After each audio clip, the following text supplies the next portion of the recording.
Ramir Boulder po, muling nagbabalik. Update po tayo. Si dating Ombudsman Samuel Martires na naglingkod mula 2018 hanggang Hulyo 2025 ay siyang sentral na sinisisi sa pagpapahayag ng nagbigay daan sa paglala ng katiwalian o korupsyon na ito. Sa halip na maging tanod laban sa korupsyon, ang kanyang opisina ay inakusahan na pagiging malapit sa mga opisyal ng DPWH. Ano po? Tulad tulad ni dating kalihim Manuel Bunuan. Hmm?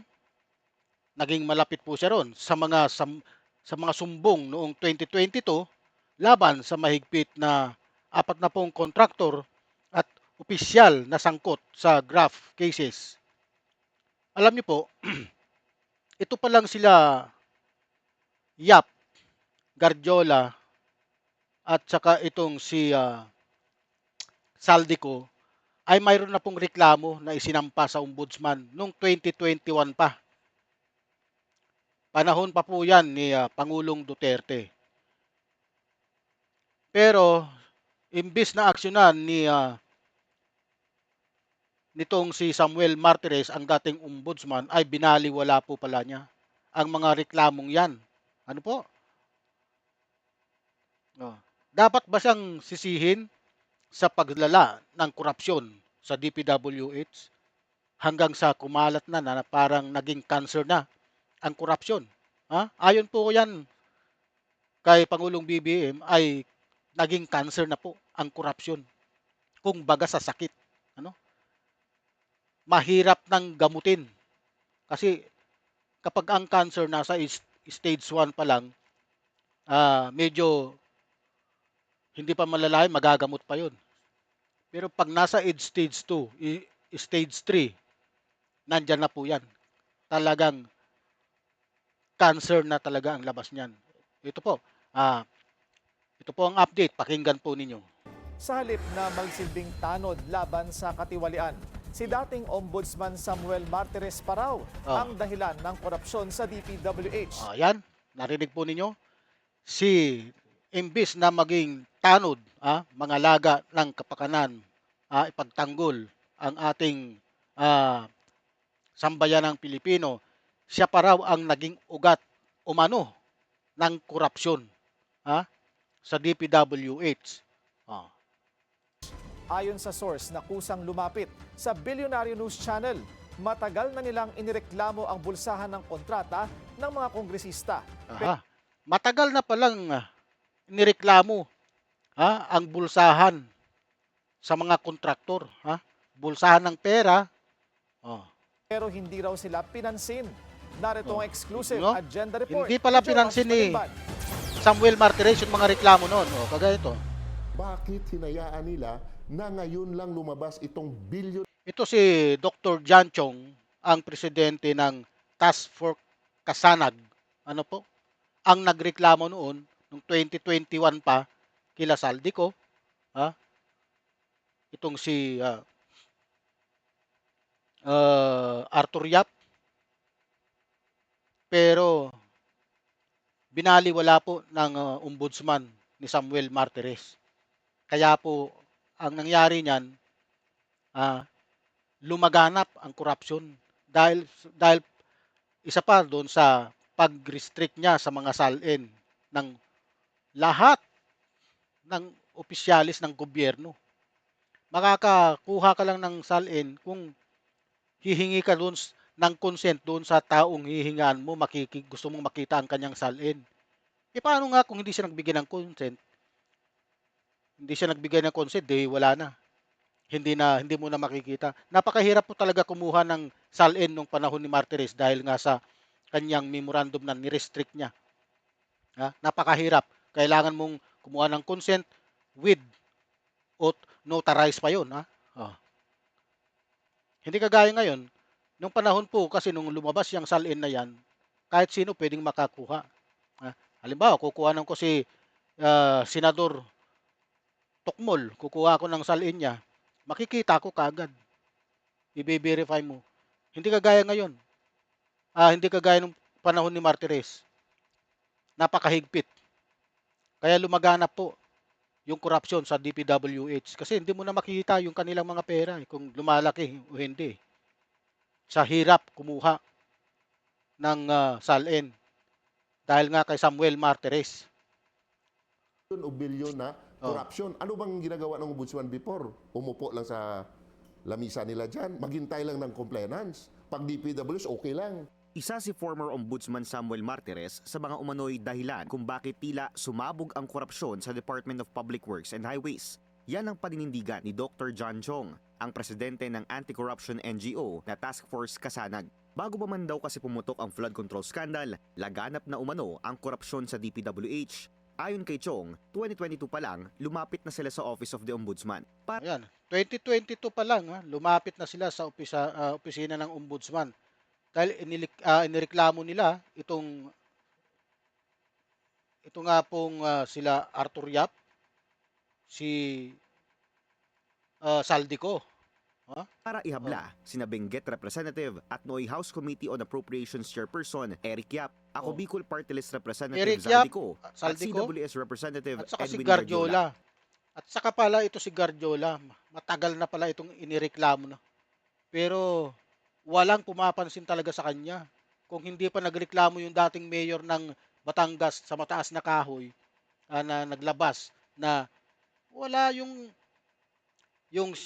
sinasabi niya na si Diskaya mayroon daw pong 4 na pong, ah, luxury car. Wala yan.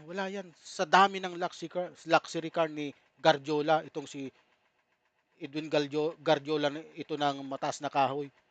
70 pala ang luxury car nito. Tapos ang sports car nito ay napakarami din. Ha? Dahil umano yan sa mahigit 50 billion pesos worth of DPWH projects na nakobra lamang daw ng 3 kongresista noong 2021. Oh. Pero ani Chong, tila 2021. isinantabi lang daw ni former Ombudsman Samuel Martires ang kanilang reklamo. Ano ba klaseng ombudsman sila ni Martires that time? Ba't hinayaan nilang lumaki ang baha? Ba't hinayaan nila 100 billion o pilang bilyon ang nalustay? Hindi pa ba mananagot ang ombudsman dyan? Hindi pa ba mananagot ang COA dyan? Just my question. Kailangan pa sagutin ng ombudsman before kasi nag-file na kami. Ang request namin, Sir Ombudsman, the task force ko sana nagkailangan ng tulong nyo for fact-finding. Mutuo proprio. Hindi naman kami investigador. Kung kami pupunta doon, baka nabaril pa kami ng mga kontraktor at congressman dyan eh.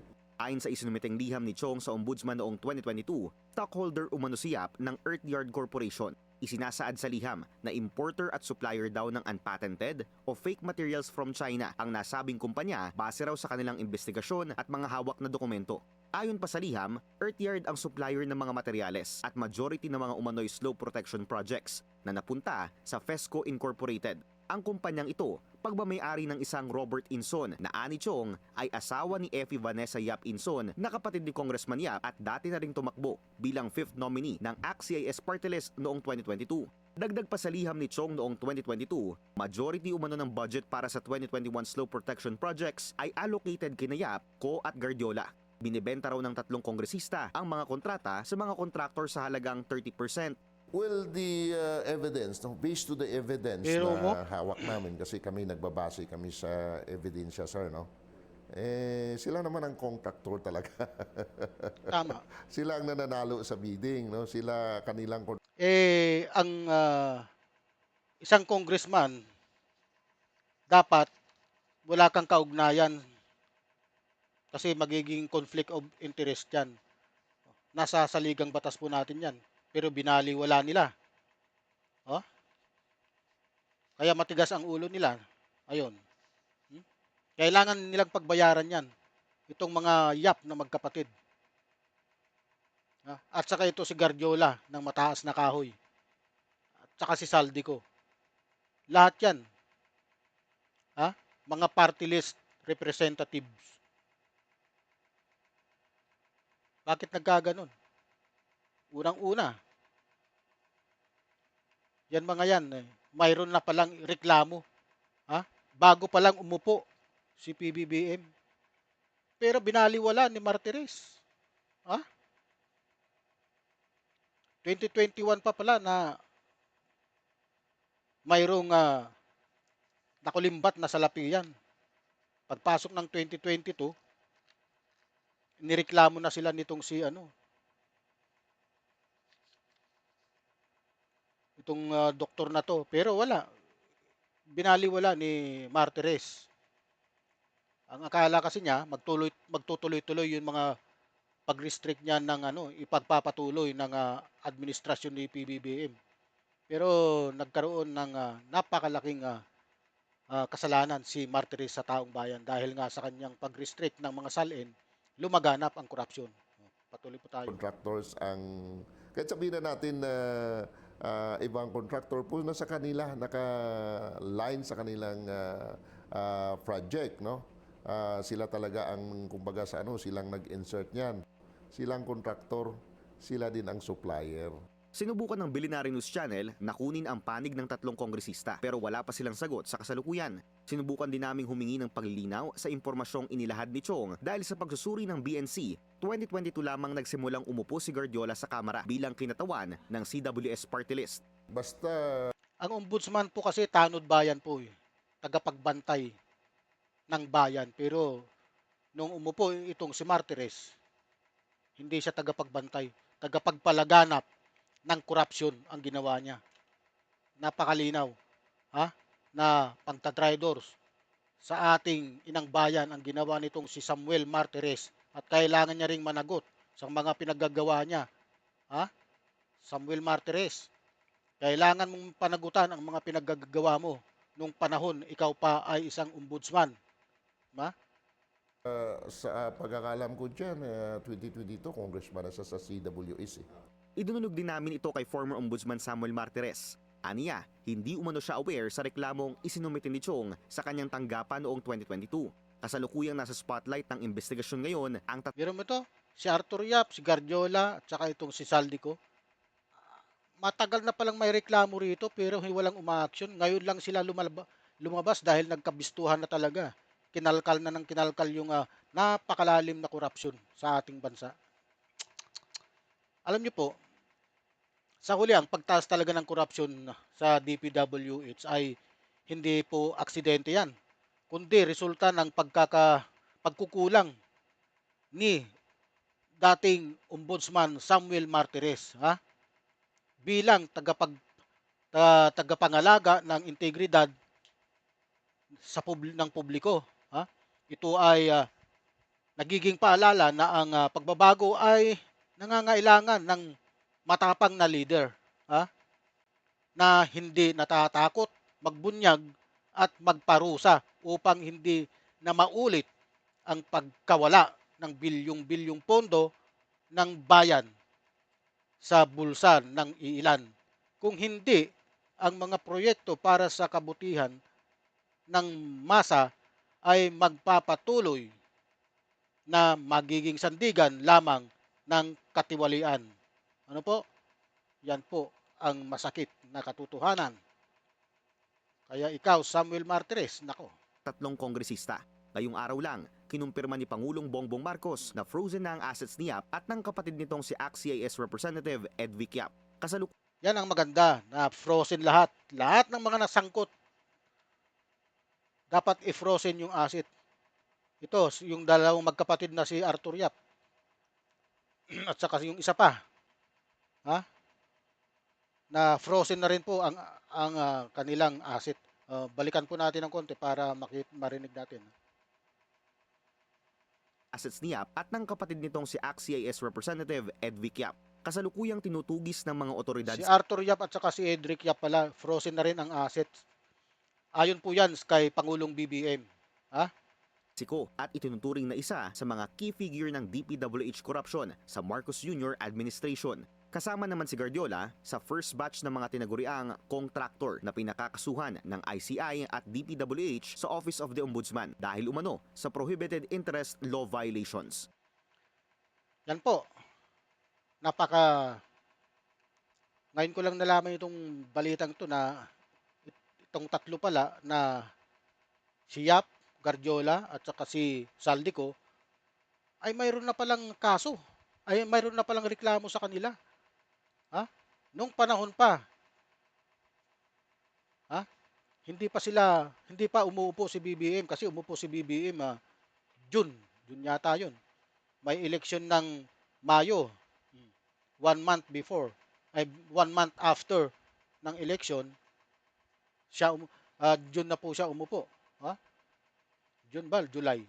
Hindi ko na po matandaan, basta June or July, ha? Mayroon na po palang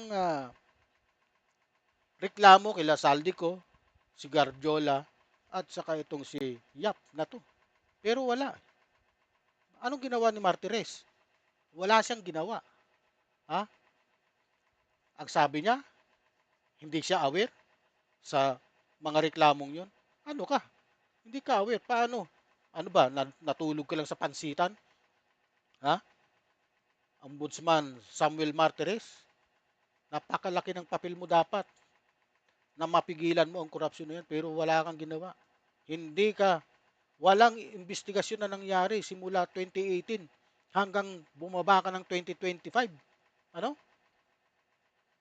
Oh, binaliktad ni Boyeng Rimulya yung memorandum na i-restrict ang lahat ng salin ng public official dahil napakahirap kumuha nun. Yan pa ang isang dahilan kung bakit, ha, nagkaroon ng malawak na korupsyon na pinamunuan ng DPWH. Nagpagamit ang DPWH sa mga congressman at senador. Ayan, ano pang magagawa mo? Nandito na tayo. Panagutan nyo lahat ng mga kalukuhang ginawa nyo. Lahat ng mga pagnanakaw nyo, panagutan nyo. At ibalik nyo yung pera ng taong bayan. Kayo, mga nagnanakaw kayo. Okay.